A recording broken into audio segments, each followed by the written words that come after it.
Dubai में air hostess को भर्ती करते वक्त जैतून का तेल पिलाकर अंधेरे कमरे में कई दिनों तक बंद करके किस चीज़ की ट्रेनिंग दी जाती। आज दुबई में एयर होस्टेस की ट्रेनिंग के लिए मेरा पहला दिन था और मैं बहुत खुश और जोश में थी। बहुत इंतज़ार के बाद आखिर वो दिन आ गया था जब मेरे सपनों की तरफ आज मैंने अपना पहला कदम उठा लिया था। मेरे साथ 4 लड़कियां और थीं और आज से हमारे ग्रुप की ट्रेनिंग शुरू हो रही थी। हमसे पहले 2 ग्रुप ट्रेनिंग पूरी करके कामयाब हो चुके थे और आज तीसरा यानी हमारा ग्रुप मैदान में उतरा था। मैं तो कब से इसी दिन के इंतज़ार में थी कि कब वो दिन आएगा जब हमारी ट्रेनिंग शुरू होगी। हम सब लड़कियों को तैयार होने के लिए सिर्फ आधा घंटा दिया गया था।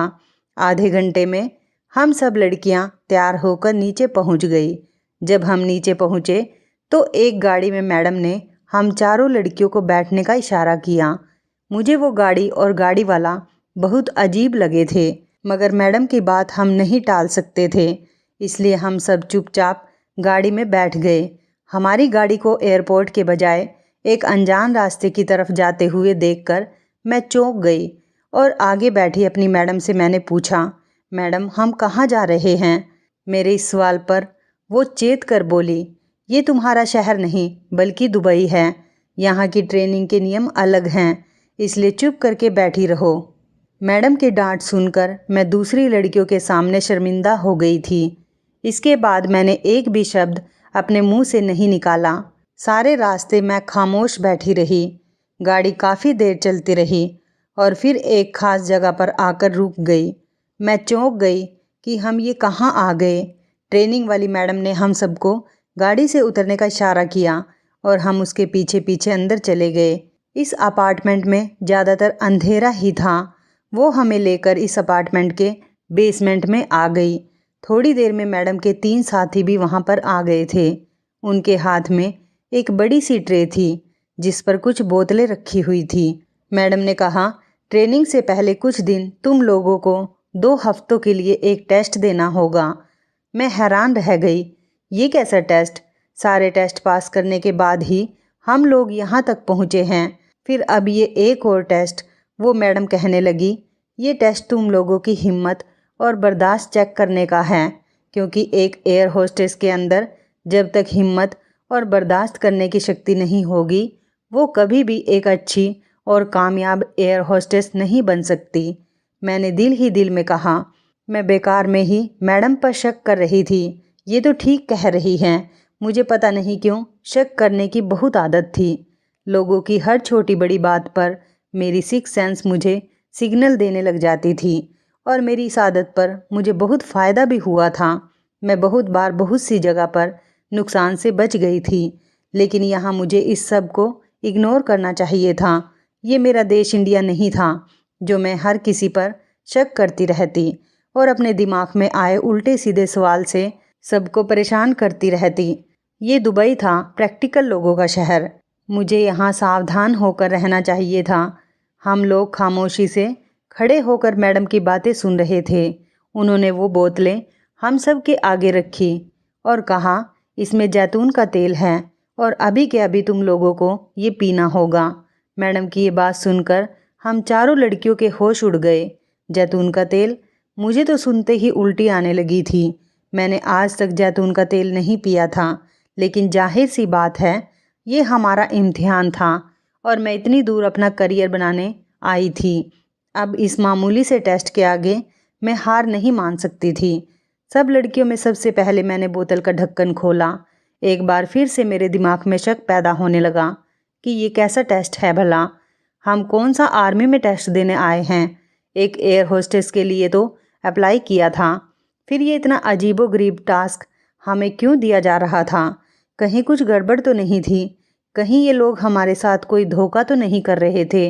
लेकिन मुझे उन सब लड़कियों के चेहरे याद आ गए जो हमसे पहले वाले ग्रुप में थी और वो पास आउट हो चुकी थी और अब मैं भी हर इम्तिहान पास करके एक अच्छी एयर होस्टेस बनना चाहती थी और ये मेरा सपना भी था और ज़रूरत भी। मैडम ने कहा था कि जल्द ही वो सब लड़कियां ड्यूटी भी ज्वाइन कर लेंगी, इसलिए मैंने खुद को तसल्ली दी और बोतल का ढक्कन खोलकर एक घूंट उसमें से पी लिया। लेकिन अगले ही पल मैंने वो थूक दिया। ये क्या था, इतना कड़वा? मैडम मुझे यूं देखकर गुस्से में आ गई और बोली, अब अगर तुमने 1 मिनट के अंदर अंदर ये बोतल खाली नहीं की तो मैं तुम्हारी वापसी का टिकट करवा दूंगी।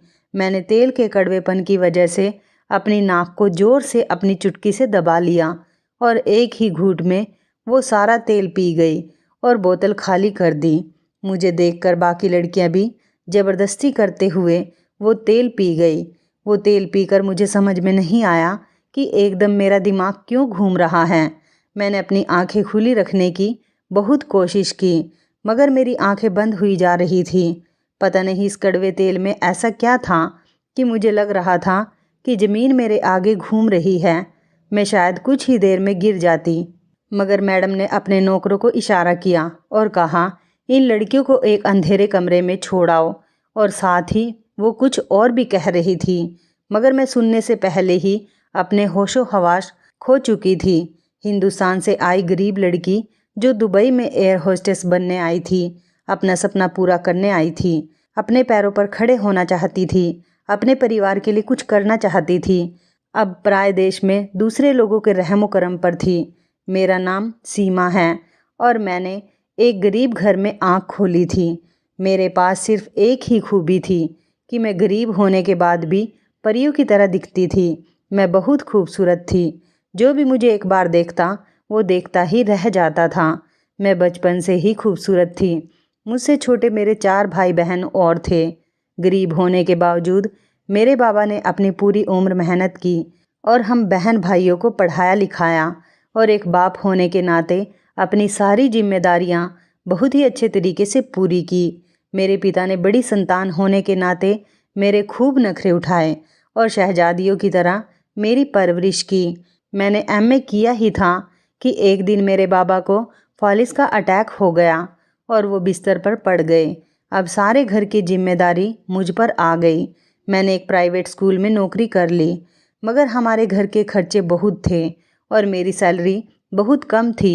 बाबा की दवाई और घर का राशन और बहन भाइयों की स्कूल की फ़ीस, मेरी तनख्वाह से ये सारे खर्चे पूरे नहीं हो पा रहे थे। मैं ऐसी नौकरी करना चाहती थी जिससे मुझे ज़्यादा सैलरी मिले। मेरी एक कुलीग थी, उसका नाम रचना था। वो एक इंग्लिश कोर्स कर रही थी। जब उसे मेरे घर के बारे में पता चला तो वो मुझसे कहने लगी, मैं तो ये कोर्स करके देश से बाहर चली जाऊंगी, वहाँ तो पैसा ही पैसा है। तुम भी विदेश में ही कोई नौकरी ढूंढ लो। तुम तो खूबसूरत भी हो और पढ़ी लिखी भी हो, तुम्हें तो बाहर कोई भी जॉब मिल जाएगी। उसकी बात सुनकर मैंने अपने सपने के बारे में सोचा। मेरा एयर होस्टेस बनने का बहुत शौक़ था। बचपन से ही मेरा सपना था कि मैं एक एयर होस्टेस बनूं। मैं अपने घर में अपने घर वालों को भी कहती रहती थी कि मैं एक एयर होस्टेस बनूंगी और कोई मुझे इस काम से नहीं रोके, क्योंकि हमारे ख़ानदान का माहौल बहुत तंग था। हमारे ख़ानदान की लड़कियों को विदेश जाकर जॉब करने की इजाज़त नहीं थी। लेकिन मेरे बाबा मुझसे कहते थे, मेरी प्यारी बेटी जो बनना चाहे वो बन सकती है। मुझे अपनी बेटी के किसी भी काम से कोई ऐतराज़ नहीं होगा। मैं अपनी प्यारी बेटी के लिए अपने पूरे ख़ानदान से लड़ जाऊंगा। मगर हालात ही ऐसे हो गए कि मेरे बाबा को मौका ही नहीं मिला। मेरे बाबा के इलाज के लिए हमें बहुत सारे पैसों की ज़रूरत थी। इसलिए मैं अपने दोस्त की बातें सुनकर सोचने लगी कि मुझे भी इस देश से बाहर जाना चाहिए और अपने लिए एक अच्छी जॉब तलाश करनी चाहिए, ताकि मैं वहाँ जाकर अच्छे पैसे कमा सकूँ और अपने बाबा के इलाज के लिए भेज सकूँ। फिर यहाँ मेरे बाबा का अच्छे से इलाज हो जाएगा और मेरे भाई बहन भी पढ़ लिख कर कुछ बन जाएंगे। इसी इरादे से मैंने सोशल मीडिया पर नौकरियों के ऐड देखने शुरू कर दिए। मेरी कुलीग रचना मुल्क से बाहर चली गई तो उसने मुझे फ़ोन पर बताया था कि उसे एक बहुत अच्छी जॉब भी मिल गई। उसकी सैलरी भी अच्छी है। उसकी देखा देखी मेरे दिल में भी ख्वाहिश पैदा होने लगी कि मैं भी अपनी आमदनी बढ़ाने के ज़रिए पर गौर करूं। स्कूल की जॉब के पैसों से तो कुछ भी होने वाला नहीं। बाबा का इलाज, घर के खर्चे और छोटे भाई बहनों की पढ़ाई के खर्चे इतने कम पैसों में नहीं होने वाले। इन सब सोचों ने ही मुझे पागल कर रखा था। मैंने फेसबुक पर ऐसे पेजेस लाइक कर रखे थे जिससे मुझे दूसरे मुल्कों से आई हुई नौकरियों के बारे में पता चलता रहता था। मुझे नौकरी मिलना मुश्किल नहीं था, लेकिन मेरे पास ना वीज़ा था और ना ही पासपोर्ट, इसलिए मैं दिल मसोस कर रह जाती थी। एक दिन मैं यूं ही फेसबुक पर स्क्रॉल कर रही थी। मेरी नज़रों के आगे एक इश्तिहार आया। उस पेज पर लिखा था कि दुबई एयरलाइन में एयर होस्टेस बनने का मौका। पूरे हिंदुस्तान से लड़कियां अप्लाई कर सकती हैं और सबसे अच्छी बात इसमें यह थी कि वीज़ा और पासपोर्ट बनाना कंपनी की जिम्मेदारी थी और टिकट की जिम्मेदारी भी उन्हीं के हाथों में थी। हमारा कोई भी पैसा खर्च नहीं होता। ये इश्तिहार देखकर मैं तो बहुत खुश हो गई। मुझे लगता था कि भगवान ने मुझे मेरे सपने तक पहुंचने का रास्ता दिखा दिया था, क्योंकि मुझे सिर्फ वीज़ा और पासपोर्ट की वजह से ही बाहर जाने में प्रॉब्लम हो रही थी। लेकिन इस साइट में साफ साफ बता दिया गया था कि वह दुबई एयरलाइंस की जिम्मेवारी है। अब मुझे अपना सपना पूरा होते हुए दिखाई दे रहा था। मैंने बिना सोचे समझे अपनी उम्मीदों के सहारे अप्लाई कर दिया। मुझे अपने ऊपर पूरा भरोसा था कि मैं इस टेस्ट में पास हो जाऊंगी, क्योंकि जो खूबी भी एयर होस्टेस के अंदर होनी चाहिए वो सब मुझ में थी। जितनी पढ़ाई और कद मांगा गया था, मेरा कद उतना ही था। जो जो बातें उन्होंने अपनी ऐड में मांगी थी वो सब मेरे अंदर थी। मैं हर रोज़ अपने घर में सुबह शाम भगवान से प्रार्थना करती कि मुझे इंटरव्यू के लिए कॉल आ जाए, और आखिर मेरी दुआ भगवान ने सुन ली। मुझे इंटरव्यू के लिए कॉल आ गई। एयरलाइन को अलग अलग देशों से लड़कियां चाहिए थी और हिंदुस्तान से सिर्फ 4 लड़कियां चाहिए थी, और हज़ारों ने अप्लाई किया हुआ था और इंटरव्यू के लिए 100 लड़कियां आई थी। जब मैं इंटरव्यू के लिए उनके ऑफिस में पहुंची तो मैंने देखा वहां बहुत सारी लड़कियां थीं, लेकिन इतनी लड़कियों को देखकर भी मेरा कॉन्फिडेंस ख़त्म नहीं हुआ, क्योंकि इतनी लड़कियों में से कोई भी लड़की मुझ जैसी खूबसूरत नहीं थी, सिवाय एक लड़की के। उस लड़की को मैंने गौर से देखा। वह बहुत खूबसूरत थी। वो हिंदुस्तान की लग ही नहीं रही थी। ऐसा लग रहा था जैसे वो कहीं बाहर से आई हो। मुझे उसे देखकर बेचैनी हुई, मगर फिर सोचा कि इनको 4 लड़कियां चाहिए और उन चारों में से एक लड़की तो मैं ज़रूर होंगी। मैंने भगवान से प्रार्थना करनी शुरू कर दी। मेरा इंटरव्यू हुआ और बहुत अच्छा हुआ। मैंने हर सवाल के जवाब बहुत कॉन्फिडेंस से दिए। इंटरव्यू के बीच में मैं बिल्कुल भी नहीं घबराई। लगभग 3 हफ्तों के बाद मुझे कंपनी की तरफ से कॉल आई कि दुबई एयरलाइन ने मुझे सेलेक्ट कर लिया। अब मैं वहां जाकर एयर होस्टेस बन सकती थी। इस कॉल के बाद मैं बहुत ज़्यादा खुश थी। मैंने अपने माँ बाप को इस सब के बारे में बताया तो वो लोग भी बहुत ज़्यादा खुश हुए। मेरी माँ को थोड़ी टेंशन भी हो रही थी कि मैं अकेली विदेश में रहूँगी। पता नहीं वहाँ के लोग कैसे होंगे, मैं कैसे सब कुछ मैनेज कर पाऊँगी। लेकिन मैंने माँ को समझा दिया और मेरी माँ भी मेरी बात समझ गई। एक तो ये नौकरी देश से बाहर थी और थी मेरी पसंद की, इसलिए मैं जल्द से जल्द वहाँ जाना चाहती थी और एयर होस्टेस बन के बहुत सारा पैसा कमाना चाहती थी। कुछ ही दिनों में मेरा वीज़ा और पासपोर्ट बन गया। मेरे अलावा 3 लड़कियां और थीं और एक लड़की वही थी जिसके बारे में मुझे यकीन था कि वो ज़रूर इस टेस्ट में कामयाब होगी। उसका नाम पूजा था और दूसरी लड़की का नाम प्रिया था। हम चारों एयरपोर्ट पहुँचे। वहाँ पहले से एक आदमी हमें लेने के लिए खड़ा था। हम चारों की खुशी का कोई ठिकाना ही नहीं था। मैं बहुत खुश थी कि अब मेरे सारे सपने पूरे हो जाएंगे और मेरे बाबा का इलाज भी अब अच्छे से हो जाएगा और मेरे भाई बहन भी एक अच्छे स्कूल में पढ़ सकेंगे। हम सोच रहे थे कि हमें एक होटल में ले जाया जाएगा, मगर हम एक ऊंची और बहुत ही अच्छी बिल्डिंग के एक बड़े से अपार्टमेंट में चले गए। वहां जाकर देखा तो और भी बहुत सारी लड़कियां थीं जो ज़्यादातर पाकिस्तान और बांग्लादेश से आई थी। दुबई ने इस बार एशिया की लड़कियों को भी मौका दिया था। हम सब वहाँ 10 लड़कियाँ थीं। हमें कहा गया कि हम तब तक यहीं रहेंगे जब तक बाकी लड़कियाँ नहीं आ जाती। जैसे ही सब लड़कियाँ आ जाती हैं तो हम सभी लड़कियों की ट्रेनिंग शुरू कर दी जाएगी। इस समय पता नहीं क्यों मेरे दिल में बहुत ही अजीबोगरीब ख्याल आ रहे थे कि हमें यहाँ रखने का आखिर इन लोगों का इरादा क्या था। मेरे साथ आई हुई प्रिया भी मेरी तरह ही डर रही थी, लेकिन पूजा बहुत आराम और सुकून से थी। उसे किसी चीज़ का डर नहीं था। वो कहने लगी कि मैं ये बिल्डिंग घूमने जा रही हूँ, तुम लोग मेरे साथ चलोगे या नहीं।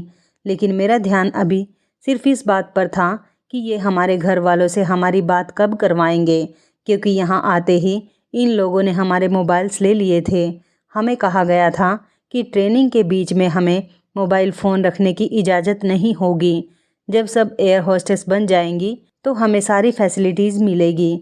ये बात तो मुझे पहले से ही पता थी कि हमारे फ़ोन ले लिए जाएंगे, इसलिए मेरे समेत किसी भी लड़की को इस बात पर कोई ऐतराज़ नहीं हुआ कि मैं यहाँ पर पहुँचने की खबर अपने घर वालों को दे देती तो वो लोग भी परेशान नहीं होते, क्योंकि मेरी माँ मेरे यहाँ आने से पहले मेरे लिए बहुत चिंतित थी। लेकिन कुछ ही देर बाद हम सब की हमारे घर वालों से बात करवा दी गई। अगले दिन भी 5 लड़कियाँ यहाँ आई थी। अब हम 15 लड़कियाँ हो चुकी थी, इसलिए अगले ही दिन हम सबको इस जगह से दूसरी जगह पर शिफ्ट कर दिया गया, जहाँ हमें पहले दिन दुबई एयरलाइन पर एक लेक्चर दिया गया। मैं तो यहाँ अपने काम से काम रखती थी, क्योंकि पराया देश था, पता नहीं यहाँ के लोग कैसे थे, इन लोगों पर भरोसा किया जा सकता था या नहीं। लेकिन पूजा की कोशिश थी कि सभी लड़कियों से उसकी दोस्ती हो जाए, और तो और हम जिस जगह थे वहाँ के गार्ड से भी वो ज़्यादातर हंसी मजाक की बातें करती रहती थी। एक दिन लेक्चर देने के बाद फिर 2 दिन वैसे ही गुजर गए। हमसे कहा गया था कि लेक्चर में जो कुछ भी बताया गया है हमसे वो सब कुछ पूछा जाएगा, इसलिए मैंने तो अपनी पूरी तैयारी अच्छे से कर ली थी, क्योंकि मैं हर हाल में एक एयर होस्टेस बनना चाहती थी और अपने घर वालों के लिए कुछ करना चाहती थी। अगले दिन 5 लड़कियां सेलेक्ट की गई। कहा गया कि ये 5 लड़कियां पहले ट्रेनिंग पाएंगी और फिर इन 5 लड़कियों के बाद दूसरे ग्रुप की बारी आएगी और हम हिंदुस्तानी लड़कियां तीसरे ग्रुप में थी। मुझे समझ में नहीं आ रहा था कि ये क्या बात हुई कि हम सब लड़कियां ही यहाँ एयर होस्टेस बनने आई हैं, फिर ये ग्रुप बनाकर हमारी ट्रेनिंग क्यों करवाई जा रही है। पूजा ने मुझे समझाया कि यह हमारा देश नहीं है, कुछ भी उल्टा सीधा इन लोगों के खिलाफ मत बोलो, हो सकता है यहाँ ट्रेनिंग इसी तरह से दी जाती हो। पता नहीं किसने किस अंदाज में ये बात ट्रेनर तक पहुँचाई थी कि हमारी मैडम मुझ पर बरस पड़ी और कहने लगी, अगर तुम्हें हम पर इतना ही शक है और तुम्हें एयर होस्टेस नहीं बनना तो अपने देश वापस जा सकती हो। और उन्होंने सबके सामने मुझे बहुत डांट और फटकार लगाई। मैं बहुत बेइज्जती करवा कर पछता रही थी। मुझे नहीं पता था कि उन्हें हमारी आपस की गई बातें किस तरह पता चल गई थी। पूजा ने कहा कि मैंने तो तुम्हें पहले ही समझाया था, अगर तुम कुछ ऐसा वैसा करोगी तो ये लोग तुम्हें डिपोर्ट कर देंगे। यहाँ इन सारी लड़कियों में कोई एक लड़की ऐसी ज़रूर है जो यहाँ की खबरें उन्हें देती हैं, इसलिए तुम अलर्ट रहना। मैंने दिल ही दिल में कहा, क्या पता वो लड़की तुम ही हो जो सब कुछ उन्हें बताती है। पूजा की हरकतें मुझे बहुत अजीब लगती थी। वो सारा दिन उन लोगों के आगे पीछे घूमती रहती थी।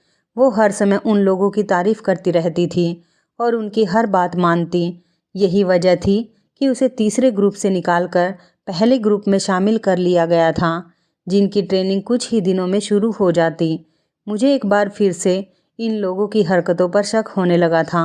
मैं यही सोच रही थी कि आखिर इस ग्रुप की लड़कियों की ट्रेनिंग हमसे छुपाकर और किसी और जगह पर क्यों हो रही है, जबकि हम लोगों की ट्रेनिंग तो साथ में ही होनी चाहिए थी। 2 हफ्ते बाद ही वो लड़कियां वापस आई तो मैंने पूजा से पूछा, प्लीज़ तुम मुझे बताओ कि ट्रेनिंग में क्या हो रहा है। वो मेरी तरफ झुककर मेरे कान में चुपके से कहने लगी, ट्रेनिंग में क्या हुआ है हमारे साथ मैं तुम्हें बता देती हूँ, लेकिन तुम किसी और को नहीं बताना। मैंने एकदम कहा, हाँ तुम मुझे बताओ, मैं किसी को कुछ भी नहीं बताऊंगी। तुम मुझ पर पूरा भरोसा कर सकती हो। मुझे शक हो रहा था कि आखिर वहाँ पर ऐसी किसी खास चीज़ की ट्रेनिंग करवाई जा रही थी जो दूसरी लड़कियों को बताने से मना किया गया था। वो मुझे सब कुछ बताने ही वाली थी कि अचानक से मुझे उसके कपड़ों से वाइब्रेट होने की आवाज़ सुनाई दी। मैंने शक की नज़रों से उसे देखा तो वो जल्दी से घबराकर मेरे पास से उठ गई और बहाना बनाकर वॉशरूम की तरफ चली गई। मुझे ऐसा लग रहा था कि जैसे उसने अपने कपड़ों में मोबाइल फ़ोन छुपाया हुआ है। यहाँ तो बहुत शक्ति थी और मोबाइल फ़ोन रखने की किसी को भी इजाज़त नहीं थी। हमारी मैडम बहुत ज़्यादा सख्त थी। मैंने फिर सोचा कि शायद मेरा वहम होगा, उसके पास मोबाइल नहीं हो सकता। लेकिन जिस तरह की वाइब्रेट सुनाई दी थी वो मोबाइल की ही थी, और जिस तरह वह डर कर उठकर मेरे पास से भागी थी, दाल में ज़रूर कुछ तो काला था। मैं यही सब कुछ सोचते हुए उसके पीछे वॉशरूम तक चली गई, क्योंकि वो इसी तरफ भागी थी। फिर मैंने दरवाजे से कान लगा दिए और छुप कर सुनने लगी कि वो अंदर क्या कर रही है। जिस वॉशरूम में वो गई थी, मुझे वहाँ से हल्की हल्की आवाज़ आ रही थी। वो किसी से कुछ बात कर रही थी, मुझे समझ में नहीं आ रही थी। फिर अचानक से दरवाज़ा खुला और मैं एकदम पीछे हटी। वो मुझे इस तरह छुपकर उसकी जासूसी करते हुए देखकर गुस्से में आ गई और बोली, तुम मेरी जासूसी कर रही हो? मैंने कहा, मैं किसी से कुछ नहीं कहूँगी, बस तुम मेरी भी बात मेरे माता पिता से करवा दो। मेरी बात सुनकर वो हंसी और कहने लगी, अब तुम जिसको चाहे बता दो, क्योंकि अब कोई फ़र्क नहीं पड़ता, क्योंकि मेरा सारा पेपर वर्क पूरा हो गया है और मैं बहुत जल्द ही ड्यूटी ज्वाइन कर लूँगी। उसने मेरी बात मेरे माता पिता से करवा दी थी। शायद उसको ये मोबाइल उस गार्ड ने ही ला कर दिया होगा जिससे वो हर टाइम बातें करती रहती थी। पूजा एक बहुत खूबसूरत लड़की थी और बहुत जल्दी एक एयर होस्टेस बनने वाली थी। फिर पता नहीं क्यों इस गार्ड के पीछे पड़ी रहती थी। मुझे तो ऐसा लगता था कि इस गार्ड ने ही कोई चक्कर चलाकर पूजा को अपने बस में कर लिया होगा, वरना ये इतनी खूबसूरत लड़की जो कि एयर होस्टेस बनने वाली थी, वो एक मामूली गार्ड के पीछे क्यों पड़ती। एक रात अचानक मेरी आँख खुली तो मैंने नोट किया कि पूजा मेरे बराबर में नहीं है। मैं हैरान हुई कि रात के इस समय वो आखिर कहाँ चली गई। मैं आंखें मलते हुए अपने बेड से उतरी और पूजा को देखने के लिए कमरे से बाहर निकलने लगी, तो जो कुछ मैंने अपने सामने देखा उसने मुझे चौंका दिया। वो दोनों बाहर से आ रहे थे। पूजा ने बहुत ही आराम से दरवाज़ा बंद किया और उस गार्ड को गले लगाकर वापस कमरे में आने लगी। मैं जल्दी से अपनी जगह पर जाकर लेट गई।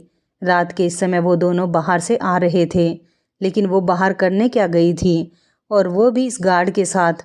असल में यहाँ से हम लोगों का निकलना मना था। हम लोग जब तक अपनी ड्यूटी ज्वाइन नहीं कर लेते, हम यहाँ से बाहर नहीं निकल सकते थे। इसलिए उसने इस गार्ड से चक्कर चलाया था ताकि वो आराम से बाहर घूम फिर सके, लेकिन ये सब कुछ गलत था। इसलिए मैंने सोचा कि सुबह होते ही मैं उसे समझाऊंगी कि जिस रास्ते पर तुम चल रही हो वो ठीक नहीं। लेकिन उसकी नौबत ही नहीं आई। पहले ग्रुप की लड़कियों की ट्रेनिंग पूरी हो गई थी और अगले दिन वो वहाँ से चली गई थी। अब पीछे 2 लड़कियों के ग्रुप थे। मैं पूजा से ट्रेनिंग के बारे में भी पूछना चाह रही थी, लेकिन अफसोस कि मुझे उससे बात करने का मौका ही नहीं मिला और वो वहाँ से चली गई। हालांकि उसने कहा था कि वो मुझे सब कुछ बताएगी। पूजा एक बहुत अच्छी लड़की थी। एक बात पर मुझे फिर से हैरत होने लगी कि पूजा के जाते ही यहाँ का गार्ड भी बदल गया था। अब यहाँ पर कोई और गार्ड आ गया था। दूसरे ग्रुप की लड़कियाँ भी चली गई थी। अब सिर्फ हम 5 लड़कियों का ग्रुप रह गया था। कभी कभी तो मुझे हैरत होती थी कि सारी लड़कियों की एक साथ ट्रेनिंग के बजाय अलग अलग ग्रुप क्यों बनाए जा रहे थे। लेकिन फिर मुझे पूजा की बात याद आ जाती कि यह हमारा देश नहीं, ये दूसरा देश है। यहाँ के नियम अलग हैं। और पहले सवाल करने पर मुझे मैडम ने सबके सामने बहुत इंसल्ट की थी। इसलिए अब मैं दोबारा से उनसे कुछ पूछकर अपने आप को मुसीबत में नहीं डाल सकती थी। अब मैं दूसरी बार सबके सामने अपनी इंसल्ट नहीं करवाना चाहती थी और ना ही यहाँ से वापस जाना चाहती थी। जिस दिन से मुझे ये पता चला था कि अंदर की बातें भी मैडम तक पहुँच जाती हैं, उस दिन के बाद से यह कोई भी ऐसी वैसी बात अपने मुंह से नहीं निकालती थी, क्योंकि पता नहीं हम सब में मैडम का खबरी कौन था। अब इतने दिनों के बाद हमारी बारी आई थी और ट्रेनिंग के नाम पर हमें जो दवाई दी गई थी, जो जैतून का तेल हमें पिलाया गया था, उसे पीकर ऐसी बेहोशी वाली नींद आई कि अगले दिन जाकर ही मेरी आँख खुली थी। उठने के बाद कुछ देर तो मुझे समझ में ही नहीं आया कि क्या हुआ था। फिर जब मुझे सब कुछ याद आया तो मैं चौंक गई। मुझे वो सब याद आ गया था जो अब तक हुआ था। मैंने उठकर खड़े होने की कोशिश की तो चक्कर खाकर गिर गई। मुझे अब शक हो रहा था कि ट्रेनिंग के नाम पर हमारे साथ ये क्या धोखा हो रहा है। अचानक मेरे कमरे में कोई आया था। मैंने देखा तो ये वही गार्ड था जो पूजा का दीवाना था। मेरे पास आकर कहने लगा, आज के बाद तुम वो तेल मत पीना, बल्कि कुछ भी करके उसे गिरा देना। इसी ने मेरी मदद की। मुझे पानी पिलाया तो मुझे कुछ होश आया। मैंने कहा, तुम मेरी मदद क्यों करना चाह रहे हो? वो बोला, मुझे पूजा ने कहा था। मैंने पूछा, तुम तो हिंदुस्तानी लग रहे हो, तुम यहाँ कैसे? वो बताने लगा कि मैं हिंदुस्तान से दुबई नौकरी की तलाश में आया था, मगर यहाँ आकर भी काम ना मिला। अच्छी तो क्या, मुझे यहाँ कोई छोटी मोटी नौकरी भी नहीं मिल रही थी। यहाँ पर मैं अपने जिस दोस्त के पास ठहरा हुआ था, अब तो वो भी बेचारा मुझसे तंग आने लगा था, क्योंकि मुझे यहाँ आए पूरा 1 महीना हो गया था। मुझे कोई जॉब नहीं मिल पाई थी, इसलिए मेरे पास जो पैसे थे वो भी ख़त्म हो चुके थे। मेरे सभी पेपर्स वगैरह पूरे थे और मैं यहाँ कानूनी तरीके से आया था। मैं हिंदुस्तान नहीं छोड़ना चाहता था, मगर बढ़ती हुई महंगाई की वजह से मैं अपने और अपने घर वालों के अच्छे फ्यूचर के लिए यहाँ पर आ गया था और यहाँ भी अभी तक बेरोजगारी ही चल रही थी। एक दिन मैं अपने डॉक्यूमेंट्स हाथ में लिए सड़क की धूल छान रहा था।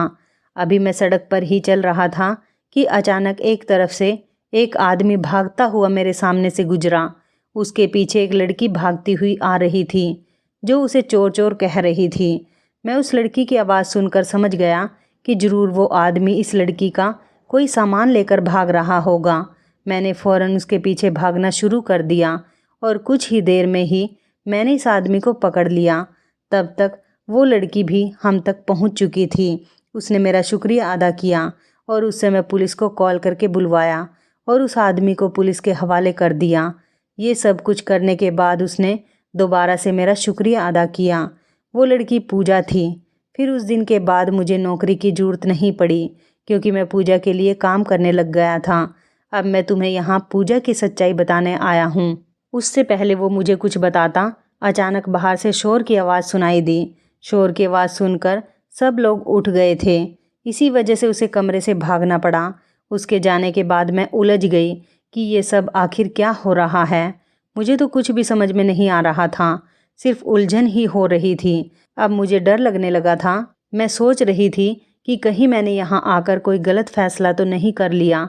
शाम को फिर से हमें वो कड़वा तेल दिया गया, मगर मैंने वो तेल अपने मुंह में ही रख लिया, उसे पिया नहीं और कमरे में आकर एक तरफ थूक दिया। मैंने देखा था कि वो गार्ड मुझे पूजा के बारे में कुछ बताने की कोशिश कर रहा था, मगर उसे मौका नहीं मिल पाया था। 2 दिन बाद हम लोगों को कहा गया कि हमारा पहला टेस्ट पूरा हो चुका है, अब दूसरा टेस्ट पार करना है। उस दिन के बाद से मैंने उस गार्ड को ढूंढने की बहुत कोशिश की, मगर वो मुझे कहीं भी नहीं मिला। शायद उसकी ड्यूटी बदल दी गई थी। अब मुझे शक होने लगा था कि हमारे साथ धोखा हो रहा था। 4 दिन बाद हमें एक गाड़ी में बैठाकर फिर से एक अनजान मंजिल की तरफ ले जा रहे थे। मेरा दिल ज़ोर ज़ोर से धड़क रहा था। मुझे लग रहा था कि जैसे हमारे साथ कुछ गलत होने वाला है। मैंने अपनी साथ वाली लड़कियों को हिला डुला कर देखा तो मुझे पता चला कि जैतून का तेल पीने की वजह से वो अभी तक बेहोश थी। मैंने उनके मुंह पर पानी डाला। उन्हें कुछ होश आया तो मैंने उन्हें कहा कि तुम लोग होश में ही रहो, लेकिन 2 मिनट बाद वह फिर से नशे की हालत में हो जाती थी।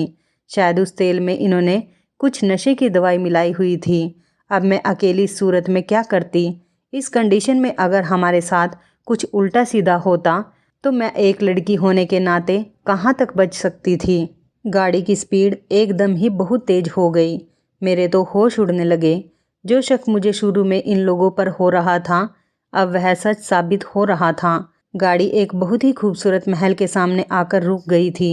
मैंने भी जल्दी से इन लड़कियों की तरह बेहोश होने का नाटक किया। हमें 3-4 आदमियों ने बाजू से पकड़कर बाहर निकाला और मैडम के सामने ही हमको घसीटते हुए अंदर ले जाने लगे। अंदर गए तो देखा कि 3-4 अंग्रेज वहाँ बैठे हुए सिगरेट और शराब पी रहे थे। हम सब लड़कियों को उनके पास में पड़े हुए सोफे पर लेटा दिया गया। वो मैडम इन अंग्रेज आदमी से बात करने लगी। उनकी बातों से मुझे अंदाज़ा हो गया था कि मैडम हम 5 लड़कियों को इस अंग्रेज के हवाले करने आई है। वो कहने लगी, मैंने इनको रोज़ बेहोशी वाली दवा पिलाई है, अभी भी ये लड़कियां होश में नहीं हैं, वैसी ही हैं जैसे हालात में आपने कहा था। वो अंग्रेज आदमी बहुत ज़ोर ज़ोर से हंसने लगा था। थोड़ी देर बाद जब मैडम की और उस अंग्रेज आदमी की डील पूरी हो गई और वो उसको पैसों से भरा हुआ एक ब्रीफ केस देने लगा, तो इस समय मेरे दिमाग ने काम किया, क्योंकि हमारी तरफ कोई नहीं देख रहा था। मैंने अपने पास खड़े हुए गार्ड की पैंट से पिस्तौल निकाली और उन सब की तरफ तान ली। एकदम से वहाँ खड़े सभी गार्ड ने अपने पिस्तौलों के रुख हमारी तरफ कर लिए। मैंने उस औरत को निशाना बनाते हुए कहा, जो हमारी मैडम थी, हमारे पासपोर्ट कहाँ हैं? क्योंकि हमारे पासपोर्ट एयरपोर्ट से उतरते ही हम सब से ले लिए गए थे। अभी मैं उससे बात कर ही रही थी कि अचानक से उस अंग्रेज आदमी ने चालाकी दिखाई और भागकर मेरे हाथ से पिस्तौल छीन ली।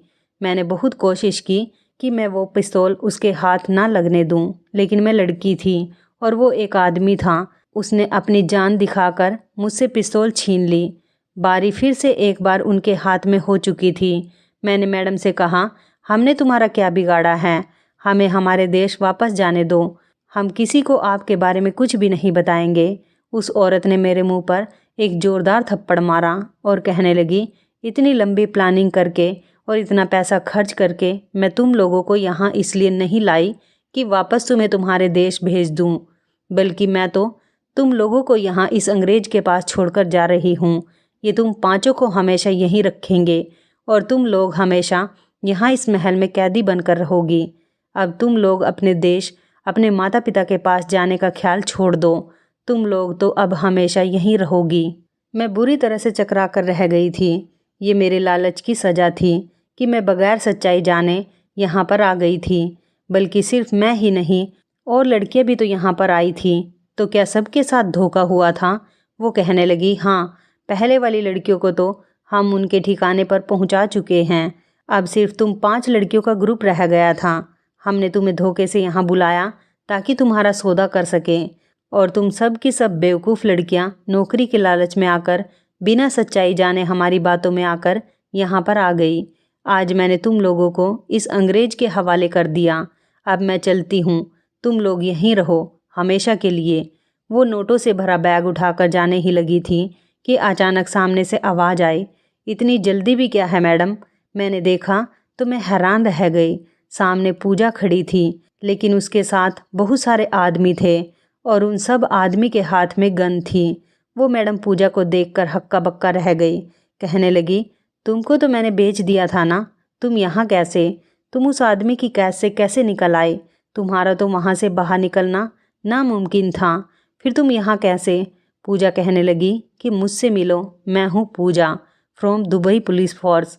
बहुत टाइम से हमारे पास रिपोर्ट आ रही थी कि बहुत से गिरोह हैं जो दूसरे देशों से लड़कियां लाते हैं, उन्हें नौकरी का लालच देकर यहाँ दुबई लाते हैं और फिर बेहोशी वाली दवाई खिलाकर उनको कमज़ोर कर देते हैं ताकि वो अपने बचाव के लिए कुछ नहीं कर सके, और उनके पासपोर्ट और मोबाइल भी ले लिए जाते हैं ताकि वो किसी से कांटेक्ट नहीं कर सके और ना ही यहाँ से वापस जा सके।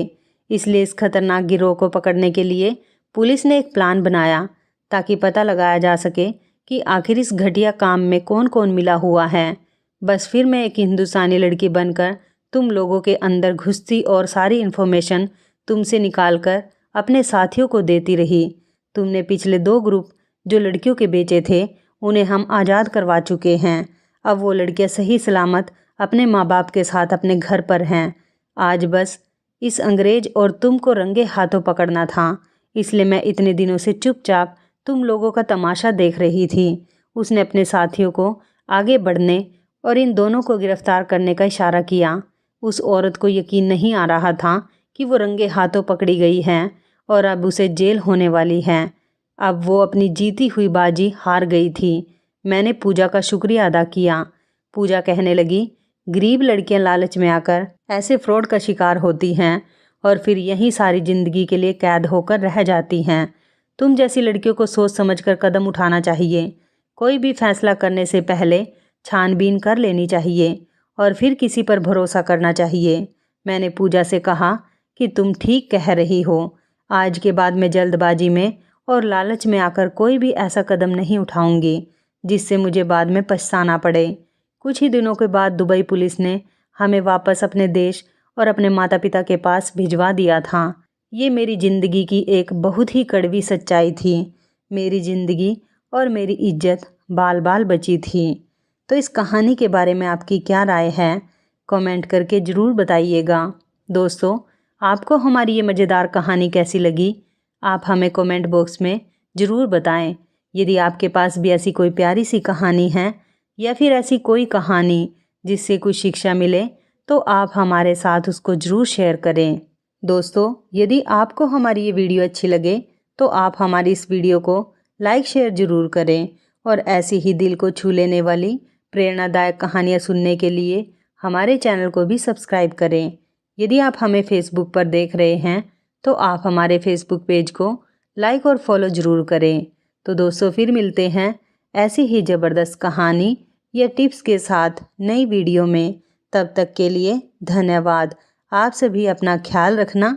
आपका दिन शुभ व मंगलमय हो।